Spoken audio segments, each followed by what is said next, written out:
Hi, I'm Sarah Begum, and you're watching Spaced Out. Throughout the years, scientific discoveries have shaped and evolved humanity beyond our wildest imaginations. From the iPhone in your pocket, GPS systems, to artificial limbs and unlocking our understanding of the universe, all of which originated in space. And to quote Stephen Hawking, real science can be far stranger than science fiction and much more satisfying. Joining me today on Spaced Out are two esteemed individuals from NASA.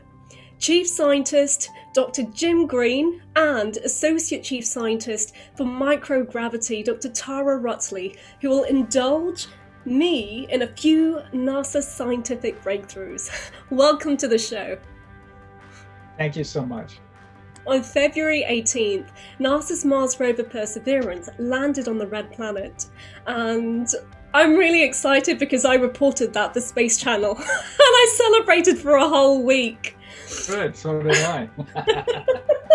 I'm still celebrating. Yeah.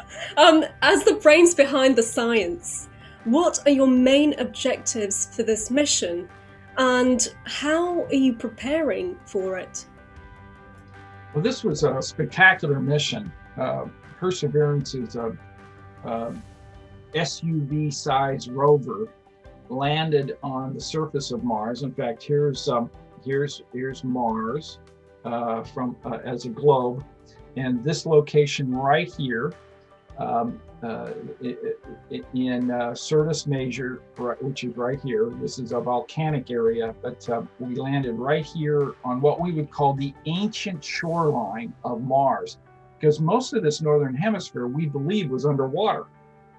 And so consequently, this is a great place to look for past signs of life.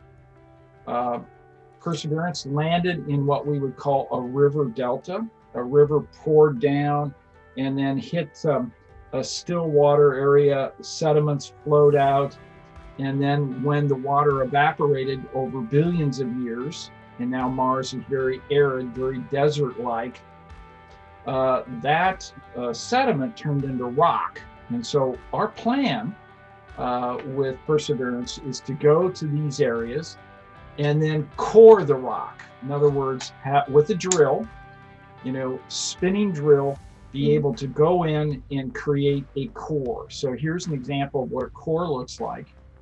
It's like one of these large Crayola crayons that you can get, or a piece of chalkboard chalk. And this is actually from Perseverance's engineering unit. When I was out at JPL, I had them give me a core from a granite. So I went over to granite rock and bored this hole in it, broke it off, gave it to me. But this is what we'll get from these cores. Then we put them in a sleeve. So it's a metal sleeve. And then we drop it on the ground right there for later pickup. Now we can do as many as 40 or more of these cores. And the importance behind the cores is it gives us the geological record of Mars. Mars went through enormous climate change. It was an environment at the beginning of its life, like Earth, with plenty of water. It was a blue planet, like the Earth is today.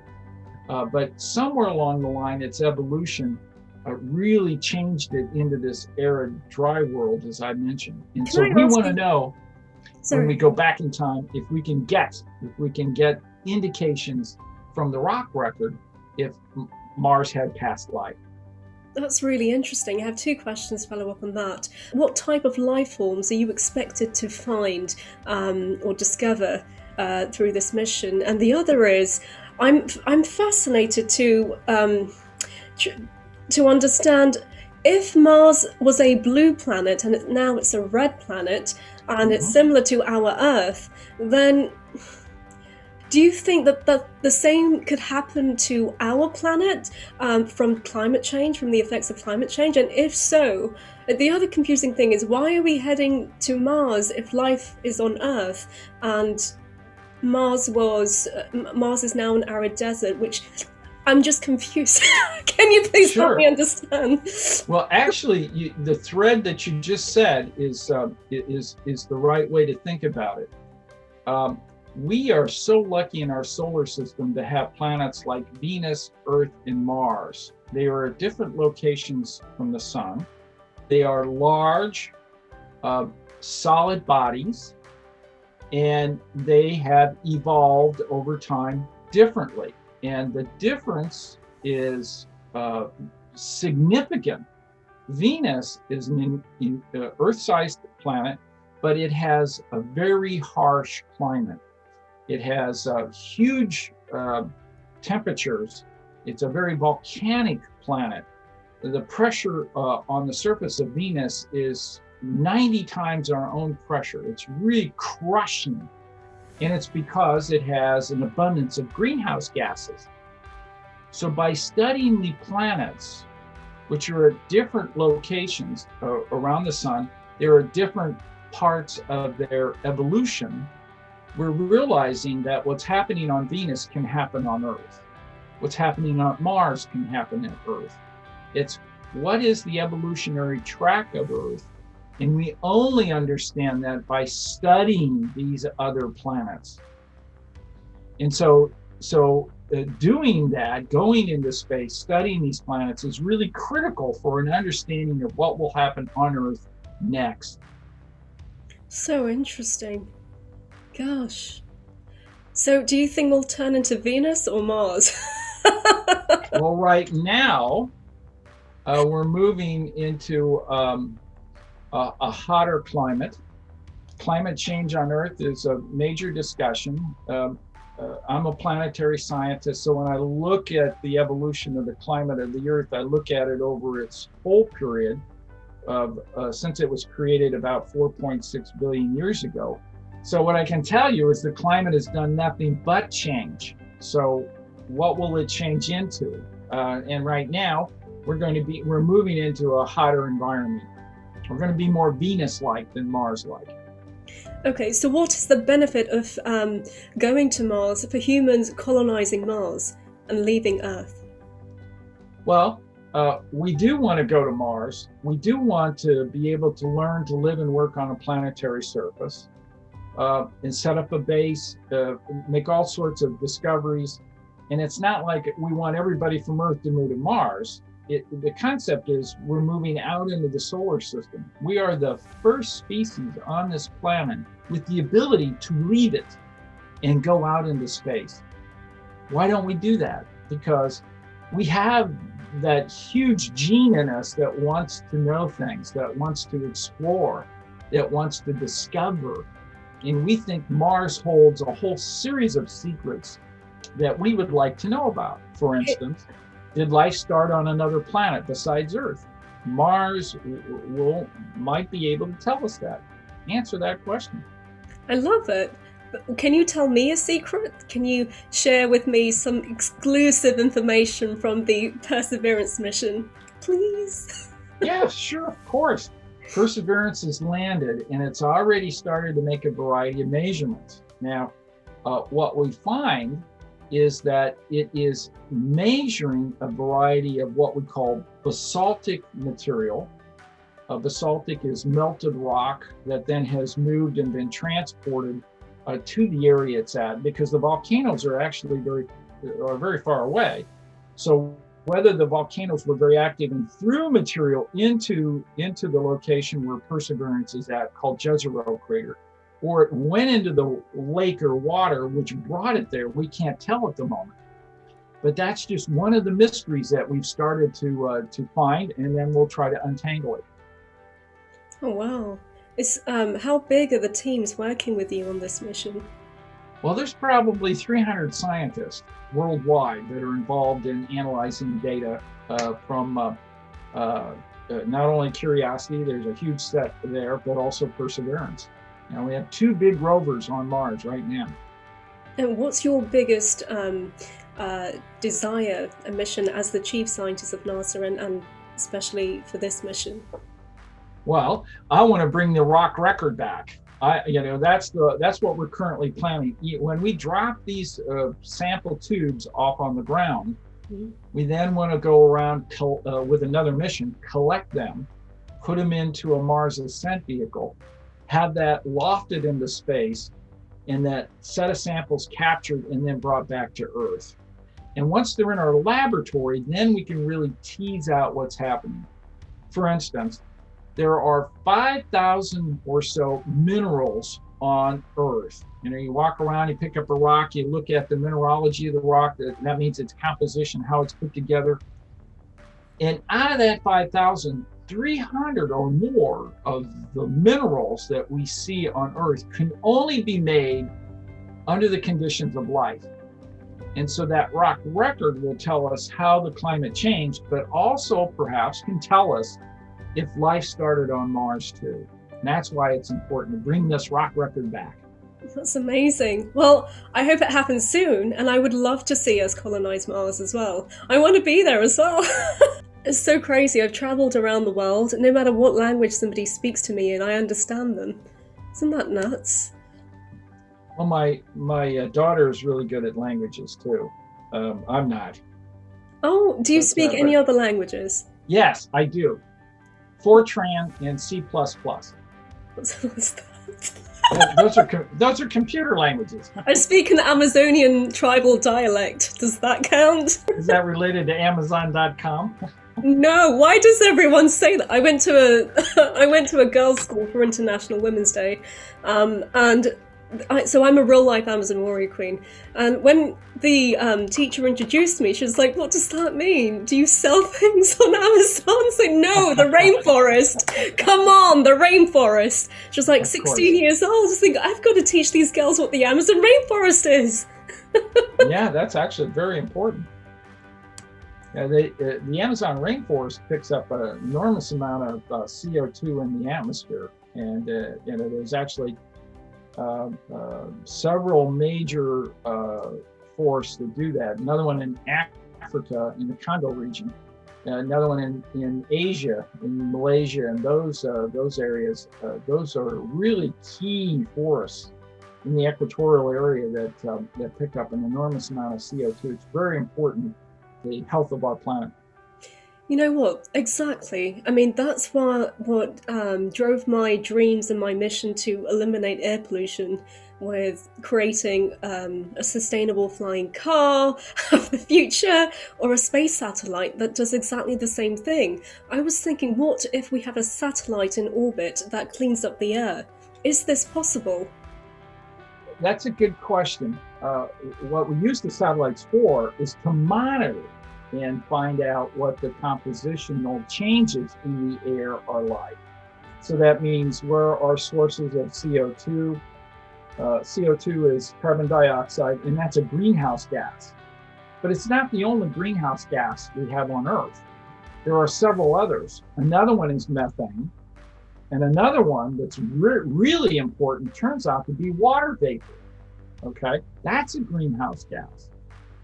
So we warm this planet from greenhouse gases by about 80 degrees Fahrenheit. If we didn't have them, this planet would be well below freezing on the average. So greenhouse gases are really important. The key is their mixture, in the sense of you heat the planet, you then evaporate more water, that causes more greenhouse, that causes more heat. So there's a cycle there. And so our satellites study that water cycle, understand the physics of what's going on, and then monitor it. And that's important for us then to understand what that balance is like over time. That's so interesting. Do you think that we would be growing forests on Mars?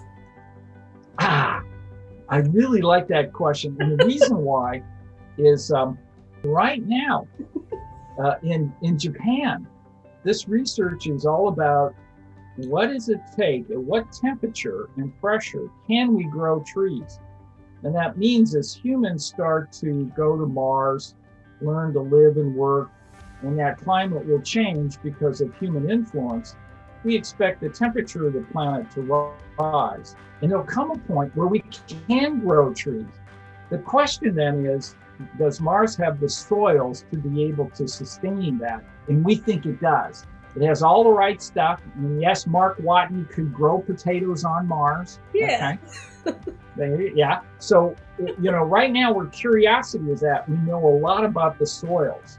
And the soils have carbon, hydrogen, oxygen, nitrogen, phosphorus, and sulfur. That's all the right stuff. It has nitrates in the soils, and the soils are moist. Nitrates are important fertilizer. So although, we would bring the plants, you'd also have to bring, the other things and, a significant amount of fertilizer still. And in the area where curiosity is, we could grow beans and asparagus because the soils are alkaline, But we're assuming that there'll also be areas on Mars where the soils are more acidic, where potatoes could grow. So these are really important concepts that you're bringing up. You're thinking about them.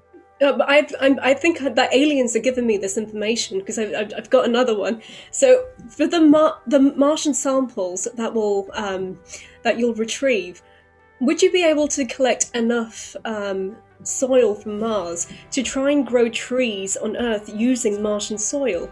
So then with another spacecraft mission, you can send that back and just plant trees on Mars before we get there, so that we can breathe on Mars. Well, that's an interesting approach. We won't ever be able to bring enough of that material back. But what we will be able to do is analyze it to the point of knowing what the composition is, and then be able to create what we call simulants. That means we're going to simulate the soils of Mars by developing exactly the composition that we measure. Now, simulants are really important. And here's a simulant in this jar of Mars dust. Okay? Oh, you live with the stuff, literally. You're surrounded by your samples. That's amazing. Yeah, so this is our best understanding of the composition of the Mars dust. Now we also have composition of lunar dust, and this is a nice little hourglass that the Japanese Space Agency put together. Did a really nice job. So here is lunar dust, and here's Mars dust, and you can see when I flip it over like this, that the lunar dust is smaller, so you get a bigger pile quicker, and so we compare properties between these materials so that we understand what we can do with them. For instance, can we use them in 3D printers? What can we make with dust from the moon if we go there and live and work, which our plans are to indeed do, and then go to Mars? So those are all important research areas that we're working on. Okay, I'm going to let Tara speak really quickly, and then I'm going to come back to you about 3D printers. So when humans head to Mars, we need to know what challenges we face. What studies have you undertaken with astronauts on long-term space missions to understand the unexpected ways that the human body changes in microgravity? So that's the $1 million question, right? Obviously, the whole reason we go to the moon and Mars, we're planning this stuff, is to send humans. So we have had about 20 years of research on the International Space Station where we've been able to look at what we call adaptations to the space environment when we talk about the human body. So just about any system you can think of in the human body is affected by the gravity environment. I mean, that's how we evolved. We evolved under 9.81 meters per second squared. So when you take us out of that environment, all bets are off. Things change, things adapt. And it's just the body's way of using it or losing it. So things like bone and muscle have been a really big challenge for us over the last couple of decades of space flight. And only now on the International Space Station have we been able to find ways to develop countermeasures, what we call countermeasures or fixes for bone and muscle loss. Think about it. In space, you're not walking around under gravity. There's no reason to really use your bones and a whole lot of muscles. So you'll lose those capabilities. But what we found on the station is if we have the right kind of resistive exercise and cardiovascular exercise with the right loads, And if our astronauts eat all their calories and all their nutrition and they take their big doses of vitamin D, then we've been able to mitigate both bone and muscle loss. And that's huge. I mean, think about it. A 9-month trip to Mars, you're in microgravity. What are you going to do when you get there? You're going to step out onto the surface, and the last thing you want to do is break a hip, break a bone. So we have plans now. We're working on ways to keep the bones and muscles healthy on the way to Mars so that we're healthy when we get there. But the heart is another part of the system that's affected too. The heart is a muscle, it's a pump, and it doesn't have to pump so hard against microgravity. So again, we need those exercise countermeasures. The immune system is affected. In fact, it looks like it behaves in ways that are similar to what we see in the aging populations on Earth. The neurovestibular or the balance system is affected, and even the eyes are affected. We're learning more and more about how the fluid pressure is probably contributing to some eye changes that we see in our astronauts in space. So all the systems are pretty much affected. We have been doing lots of different scientific studies over the last 20 years to try to solve these problems. And I think we're making a whole lot of good progress there. And now what we mostly are looking at and what the Human Research Program is looking at NASA now, as we're thinking about going beyond low Earth orbit, are adaptations or how the body responds in 5 different environments. And that is radiation, that's the topmost one, isolation. So we look at things like behavioral health and socialization between the crew, the distance from Earth, and knowing that the farther you get from Earth, the longer it is to get back. It's kind of it's an obvious thing, right? Gravity, the effects of gravity, which I just talked about, and the effects of an extreme environment. Things like in the future, how the effects of the dust on the lungs and things like that. So the Human Research Program at NASA is super, super busy, and not just at NASA, with all of our international partners, trying to solve these problems of what we call adaptations to the body in space. So interesting.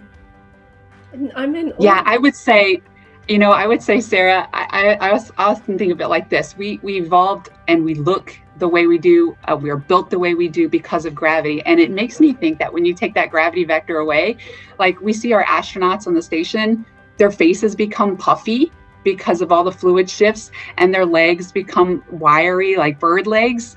And it always makes me think of those alien depictions you see.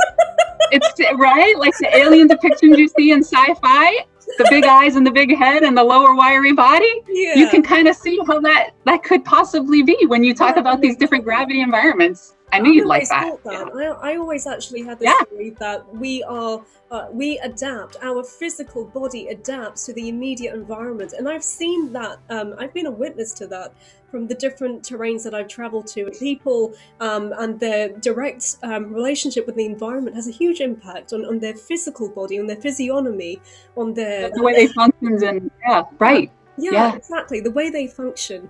And their resilience, that's the word, their resilience to various weather climates.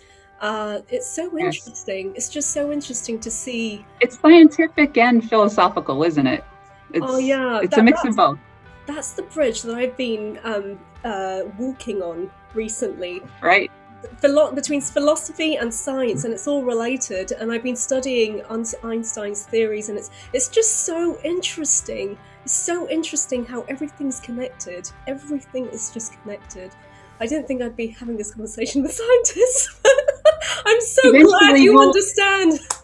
Oh yeah, and think of all the things we can't measure yet because we haven't developed the tools to do that. We know the tools that scientists create are just extensions of us. And so eventually we'll all get there and all this will come together, and maybe one day we'll know everything, right?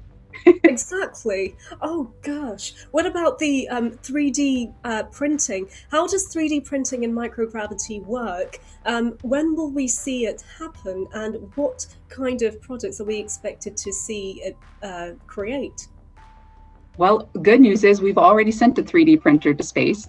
It's sitting on the space station right now, mostly driven by the fact that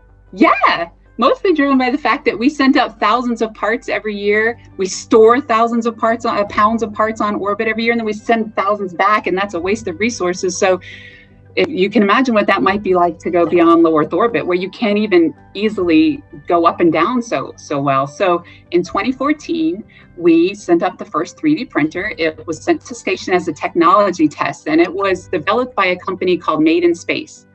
And this printer use the typical fused filament fabrication process. This is just the laying down of a continuous thread of heated ABS plastic layer by layer to make a 3D part. The machine had been slightly modified a little bit to kind of hold in place anything that could float. So there was that modification, but really what they leveraged was the dominant force of surface tension, because in microgravity, where gravity vector is not the dominant force anymore, it becomes surface tension. So the surface tension was leveraged in how they printed on station, and they ended up just being very successful by uploading many different CAD module designs and then printing them on station. We've got a whole catalog of parts that were printed. So we had such great success. We got the samples back, investigated the materials and the strength and all the things that you need for materials. That looked great. So now that's permanently on ISS, and it's becoming closer and closer to becoming a real operational tool. We have printed actual tool parts on there. So tell me about the printer. What was the very first thing that this 3D printer on the ISS printed? So the very first thing that the 3D printer on the station printed was, drum roll, a replacement part for the printer. Why not, right? It was an important part that surrounded the extruder, protected the extruder, and that was the first thing that was printed. And then eventually, one of the last things that got printed was a wrench that could be used if needed on space station. What would you like to print with it? Well, I actually think one of the cooler things that came after that particular printer was a bio printer, a 3D bio printer. So here on Earth, we do 3D bio printing to try to make replacement parts for the human body, things like tissues or knee cartilage and such. But they're so delicate, and they have to be made so specifically. It's a challenge. They just kind of fall into a puddle if they're not done right. So on space station, we sent up one that could 3D print human tissues, potentially, or human cells, because we are leveraging the microgravity environment for that, being able to have parts that won't simply collapse on themselves when we're testing them in the microgravity environment. So this particular printer is called the Biofabrication Facility, and it uses bio inks. It's a low viscosity ink of a mix of whatever tissue types or cell types you want to print that tissue into. And this was sent up by a company called TechShot, a small business, and that was, I think, in 2019.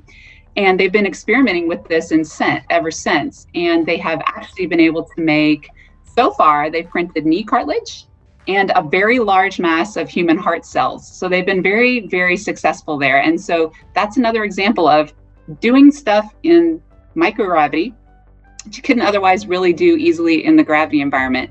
You take that gravity vector away, and as a scientist, you get to see all kinds of new and fun things. Oh, wow. Well, you have these body parts printed and maybe on ice, available for the people living on Mars, so that if needed through surgery for whatever reason, they could replace those parts, or they could 3D print those parts. Absolutely. In the long run, we hope to get there someday, and we're taking the baby steps. But for the first time, we're actually able to do this in space, and so we're making really great progress. Yeah, you've got a great way of thinking. Absolutely. The long-term mission is human sustainability on another planet. So interesting. So water is our life force, but many people around the world lack access to clean water. Thanks to NASA, at-risk areas can gain access to advanced filtration and purification systems through technology that was developed for the space station, enabling the astronauts to recycle 93% of their water. So I want to know, how was this new water purification system developed, and how are the people of the Earth benefiting from it? Right. So it's a really great question. It's a really good example of some of the recent benefits that have come from space. So on the space station, there's a water recycling system. And within that water recycling system, there's something called a microbial check valve. And in that microbial check valve, in line, it consists of a bunch of iodine beads. And iodine is used then to clean the water, and it provides a little bit of nutrition to the astronauts too, because we actually have iodine in our own water, in our drinking water here on Earth. So some of the developers of that system, who were contractors, saw the need and a recognition for places that could be used around the world for communities that don't have easy access to clean water. So this company called Water Security System took that technology and applied it to, ironically, a gravity-driven system that was used here on Earth, a nice portable one that could be deployed anywhere. So you can deploy these devices with a microbial check valve as the center cleaning part near dirty water or lake water, and filter that water right on through to provide clean water and access to places around the world who desperately need it. And we have had success stories, and this particular company has been critical in providing this kind of thing around the world. And they even got to the point where they could provide countertop systems to homes in places around the world. So now that these families can have clean access to water in their own homes. And so it's one of my favorite stories from the International Space Station. That's really amazing. I'm wondering whether they have any humanitarian missions to provide clean water in parts of the world that don't have it, or is it a business? Really? Well, as last I talked to them was about 3 years ago, and they were working with many different government organizations and organizations whose sole purpose was to provide access to clean water. And their success has been varied, of course, based on each country and the politics of the country. So they had their own internal challenges, but they're working through them, and they're forming collaborations, which is really important when you're talking about access to clean water. That's amazing. It's amazing. Yeah. Okay, so the other subject I wanted to talk about, the protein crystal growth experiments conducted at the space station. So they provided insights into numerous diseases such as cancer, to gum disease, and even drugs developed to combat diseases such as DMD, an incurable genetic disorder. So can you please explain how the experiments are conducted and what has been the biggest breakthrough in terms of drug development for an incurable disease? So it's a really great question. And the question to start with is, why do we grow crystals on Earth at all for proteins or for diseases? It's because when you grow a crystal and it's big enough and it's pure enough, you can actually look at the structure of that crystal and find little hidden pockets where you could potentially make a drug or a treatment bind to that particular structure. So the bigger the crystal, the clearer you can see the structure, and the better. But certain diseases on Earth, it's really hard to grow up some of those protein crystal structures. They just want to collapse. They're so delicate. Or because of gravity, we have sedimentation issues where some of the sediment just falls to the bottom and won't integrate into the crystal very well. Or when a crystal grows, there's a lot of convection, a lot of swirling of the fluid that kind of makes an imperfect crystal. So all these problems on Earth can be solved in space, where because of microgravity, you don't have that convection or mixing or high fluid mix. You don't have sedimentation. The particles can stay floating. And what we've seen is you can grow nice big crystals in a three-dimensional structure that the scientists can take home and study. And that's exactly what our Japanese colleagues did with the Duchenne muscular dystrophy protein. So they grew up a complex of the protein plus a treatment attached to it that they already used on the ground. And they really just wanted to get a view of the better structure of the two and how they interact, and if they could improve on the medication, on the treatment. And what they found coming back from the space station was just a tiny little hidden water molecule in the structure, a simple water molecule they didn't know existed. They were able to take that information back to Earth and improve on that treatment on the ground. And they proved it out in the labs, and they proved it out in preclinical trials. And now I believe it has made its way back into regular use to improve the lives of those with Duchenne muscular dystrophy now. So it's not a cure, it's still not a cure, but it's definitely improving the quality of life. We have another, and that's our Japanese colleagues, but in the United States, we have done something similar. Merck Pharmaceuticals sent up their Keytruda drug. Keytruda is what's called a monoclonal antibody. It's a type of protein used to treat cancer. And they use it on the ground already in cancer treatments, but it's an intravenous. They kind of have to take it through an IV. And it's a very difficult thing to have to deliver to patients. So what Merck wants to do is see about learning about the crystal structure of this protein in space so that they can improve delivery methods. Maybe it's a shot instead of intravenous. or maybe it can be oral. And they can also possibly improve the shelf life of this particular medication too, which is critical when you're talking about access around the world. And they've sent up a couple of experiments on Keytruda and have gotten really nice results back. And so that's still in work. And these are evolutionary things, but it's a promising one for us. Wow. I don't know what to say. This is interesting. This is so interesting. Gosh. Okay. Super exciting. Yeah. So now that Jim's back, I wanted to ask about the 3D printing. So Jim, you showed me the samples of lunar dust and the dust from the Martian atmosphere. I'm wondering if that could be turned into a filament for the 3D printer, and if so, what would you print? Very good question, because we have these simulants, we actually can run them through 3D printers and try to figure out what their utility would be, because the dust is all over the place on the moon. The dust is many places on Mars. It's not completely ubiquitous, but it is indeed a ready resource. And we believe we can use it in many different ways. In fact, being able to print panels that can be used to build a structure that will help fend off radiation, or be able to be strong enough that you then can pile more material or regolith on top of it, and then provide added protection. The regolith is also could be used for printing a variety of parts or pieces. Indeed, 3D printing is just such a critical technology. When you think about being at a location, having a piece of hardware, it breaks. There's a piece in it that needs to be fixed. Getting the plans of the interior of that device from the Earth, being able to then extract what you need out of those plans, go to a 3D printer and reproduce the part and put it in.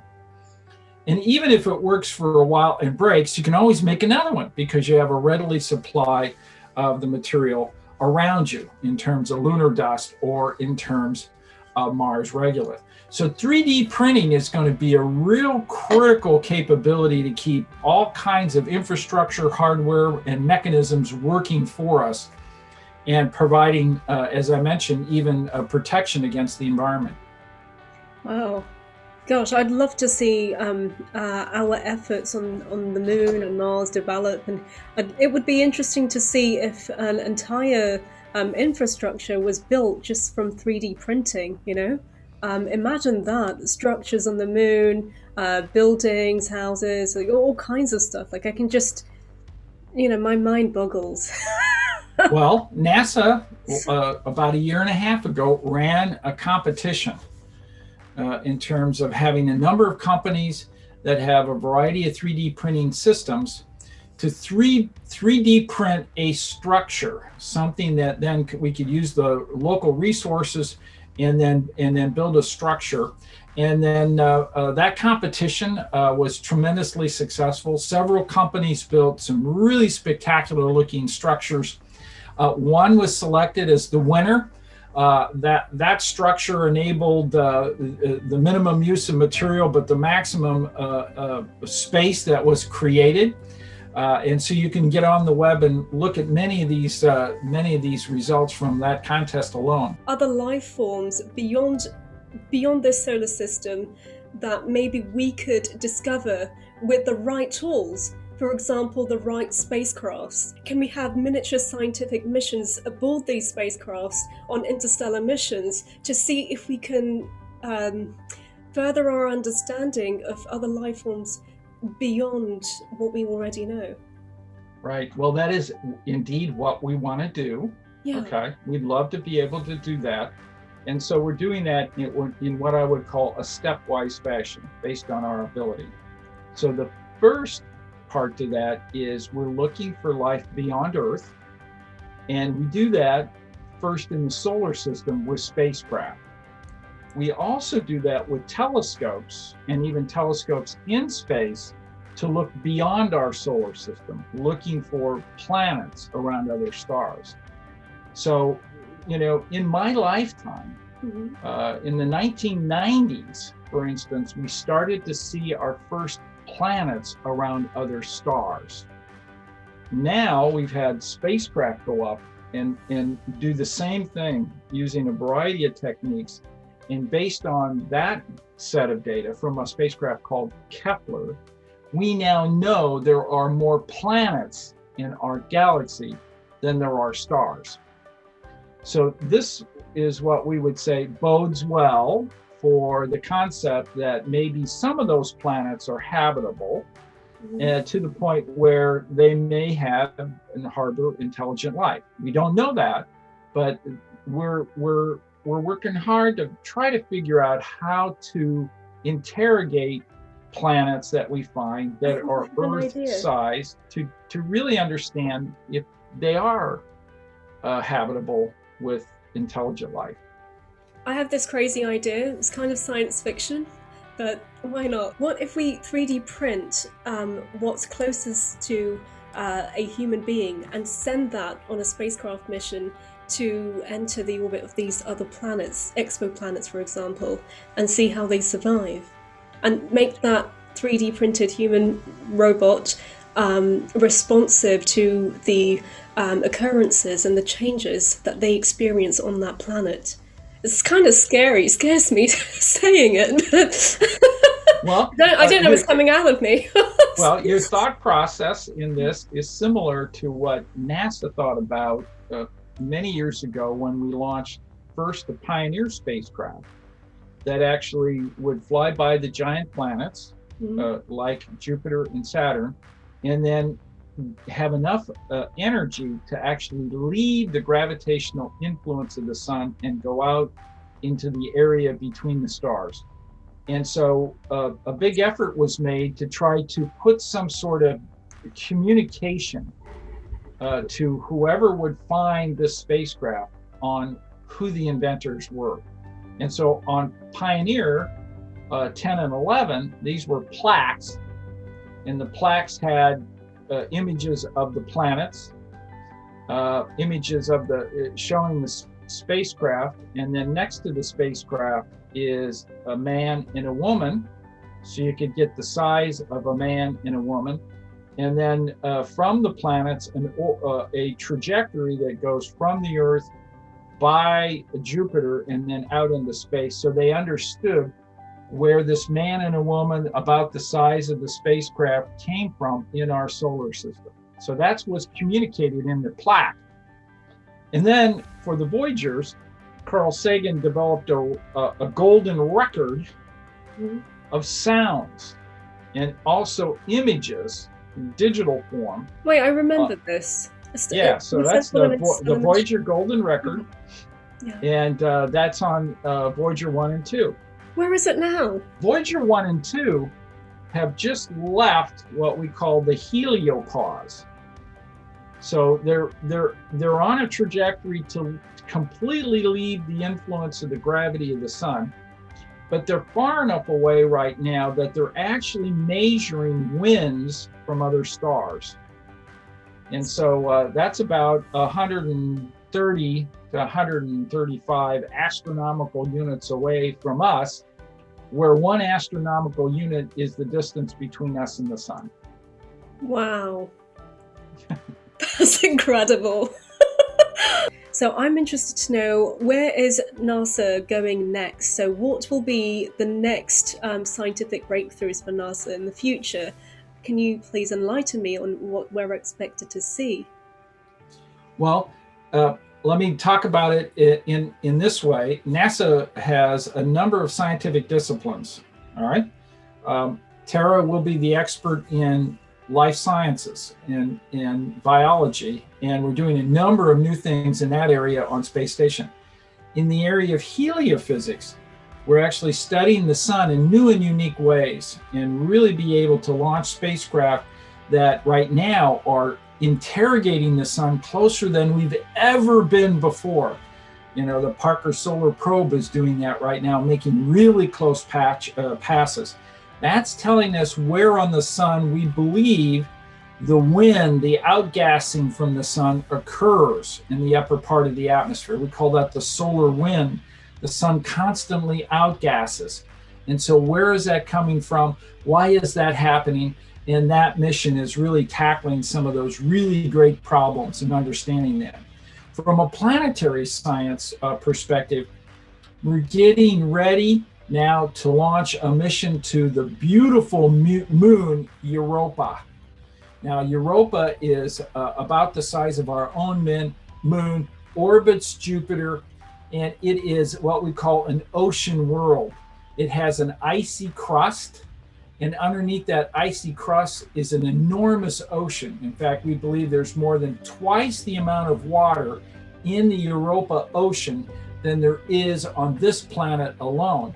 And yet that body is only the size of our own moon. So that's an important mission that we're moving towards. In the area of astrophysics, a seminal telescope is about ready to be launched this year. It's called the James Webb Space Telescope. Now, the Webb telescope is absolutely enormous, has this enormous mirror, many times the size of the Hubble mirror, and that's going to peer into the universe, looking for when the early indications of how the universe progressed right after the Big Bang to make stars and then eventually galaxies in that area of unknown time period that we have had so much difficulty trying to understand. And it has the ability to do that. And that mission will be launched by our partner, the European Space Agency. And then in Earth science, we have a whole series of new missions that have been launched. We're now looking at the vegetation, the water cycle. We have instruments in Earth science that are going to be installed on space station. We're looking at carbon dioxide, where it's being generated, how it moves throughout our atmosphere, and how it affects our climate. And so there's just a litany of really important missions that are coming up in NASA. Wow, I can't wait to see them all. Okay, I wanted to know, you're both just incredible scientists, and I wish, like I was telling Tara earlier, when you were offline for a bit, that I wanted you to adopt me and tell me all about science.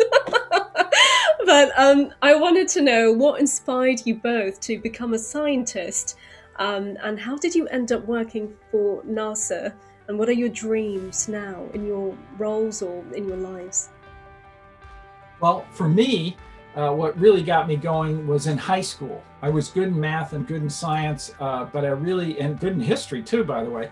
But what really got me excited was I had an opportunity to work in an observatory. So I worked with a telescope, a large telescope, a 12-inch Alvin Clark refractor, build instruments for it, did astrophotography, developed my own film. I even had some things published in Sky and Telescope. And this is when I was in high school. So that after I left high school, went into the University of Iowa, I ended up working with James Van Allen, who is our very first top scientist in space. He was on Explorer 1 and discovered the Van Allen radiation belts. So I had a number of really important and inspirational teachers, both in high school and at the university, that really got me excited about the field I'm in. I've had a tremendous career at NASA. I was very lucky right after I left the University of Iowa. I had many job offers, actually two at NASA, one at Goddard Space Flight Center and another one at Marshall Space Flight Center. And I first went to Marshall. I worked there for 5 years, and then I ended up at Goddard Space Flight Center for another 20 years before I came down to NASA headquarters. But I've just had a spectacular career and really have enjoyed all the NASA activities I've gotten involved in. And what's your dream now? Okay. Well, my dream would be that we retrieve these samples on Mars, bring them back, interrogate them, and find evidence for past life on Mars.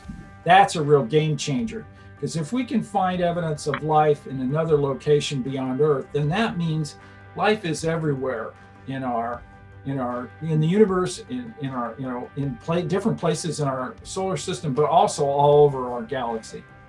This is one of my favourite questions to answer as well. I love it. What about you, Tara? How did you end up becoming a scientist, working for NASA, and what are your dreams now? Well, I knew since third grade that I wanted to work at NASA because I grew up a kid in the 80s where we had the space shuttle launches, and what they were doing in the payload bay of the space shuttle was science experiments, floating water, flames, people spinning in chairs, looking at changes in the human body. So I knew that's what I wanted to do. I wanted to work at NASA, and people told me I needed to go into engineering and if I wanted to work at NASA. And I was just inspired by the human body, especially because of really great high school teachers who taught physiology. You know, no engineer builds the human body. That's completely by nature. And so that's what got me going and got me inspired in science. So I went to college. I got my undergraduate degree in biology. But while I was there, I had to work with a group of mechanical engineering students to design an idea I had for an exercise machine in space. And working with them, I got to learn the equipment and the machines and all that. And then when it came time to graduate, they talked me into applying to a master's degree program in mechanical engineering. And I was like, no, I'm not going to be an engineer. I'm not. But they talked me into it. And even though I wanted to get my PhD in neuroscience, I took a second and I went, you know what? Yeah, I'll do this mechanical engineering degree.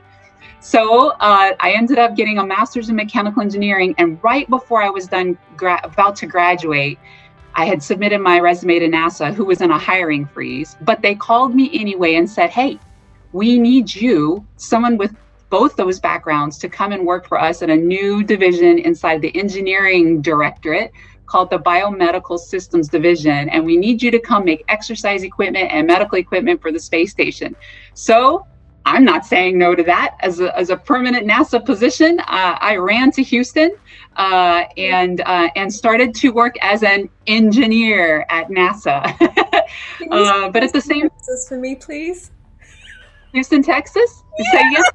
I just wanted to hear it from a NASA scientist. Sorry. Houston, Texas, Johnson Space Center, right? Home of human spaceflight.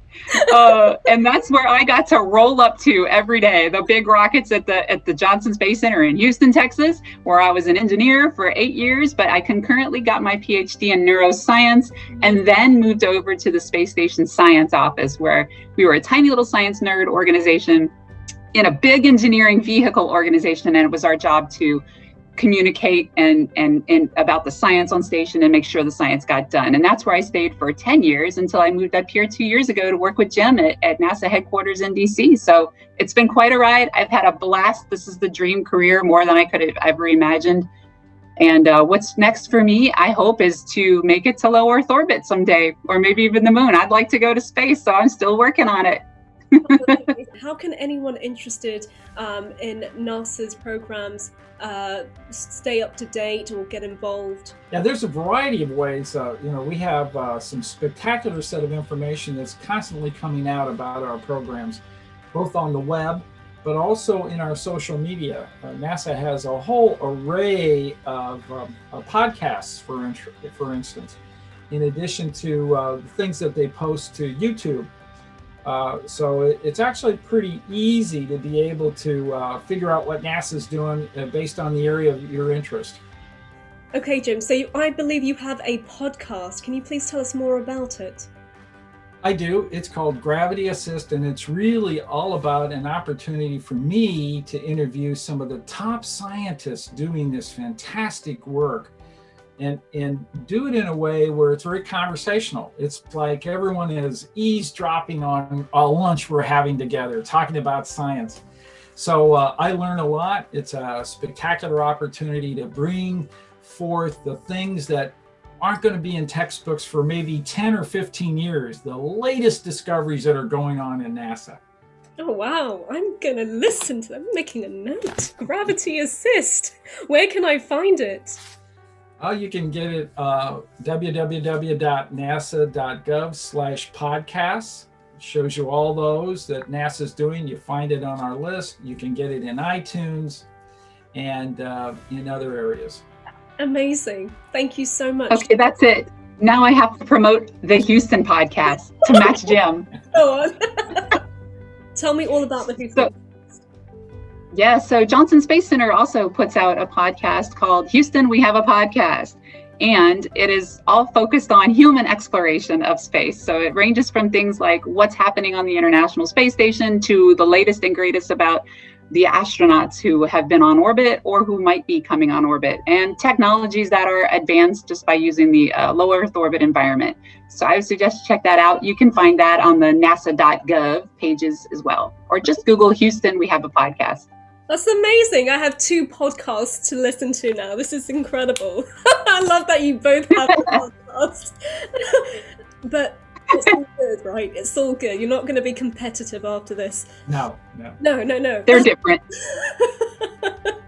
Awesome. So I was interested in knowing what non-linear approaches we can take to get young people excited about space and STEM careers, because we want to trigger the next generation to expand upon the groundbreaking work you're doing today. So how could we do that? Would it be YouTube and podcasts and using these new types of mediums to get them excited? Or do you have any personal opinions on how we could shape that? Yeah, Jim and I have had a lot of discussions about this, haven't we, Jim? Yeah, go ahead. No, please. Yeah, I mean, I think the thing is you need to meet the students where they are. I have a middle schooler and she is online right now because her life is virtual. And content creation for that kind of age group that is relevant to space is really, really important. There are kids who love space, and to be able to give them the voice to pull their peers in and entertain their peers is important, as well as the creation of more space movies for the younger generation. A lot of the space movies that are created these days are for the older audience, but we need to maybe get down to the lower levels and introduce these students. I mean, Space Camp, the movie, was a dream for me, and that kept me going because I was young when that came out. So, meeting the students where they are, content that's engaging. NASA is naturally engaging, and by itself, students love space and dinosaurs. That was me, right? But where do they go when they've lost that interest, and why did they go? That's what we talk about. So, Jim, do you want to add to that? Yeah, you're exactly right. In fact, we'd like to do a variety of things in middle school in particular, where we think some of those decisions are made where minorities that are coming up may get discouraged. We want to be able to figure out how to encourage them, get that engaging content, and then continue on as they go through then middle school and then into high school. So science literacy is incredibly important for NASA, and we're devoting some significant amount of time to do these things. Amazing. Thank you so much for your invaluable time and knowledge. I got to pick the brains of NASA scientists. How cool is that? I'm in lockdown in London. I'm not even there yet. This is literally the highlight of my month. So thank you so much. Well, I'm going to let you go now. It's been incredible. Oh, wow. Thank you so much for this. Thank you, Sarah. Thank you, Sarah. You've been fun. You've been great. Bye. It's been great.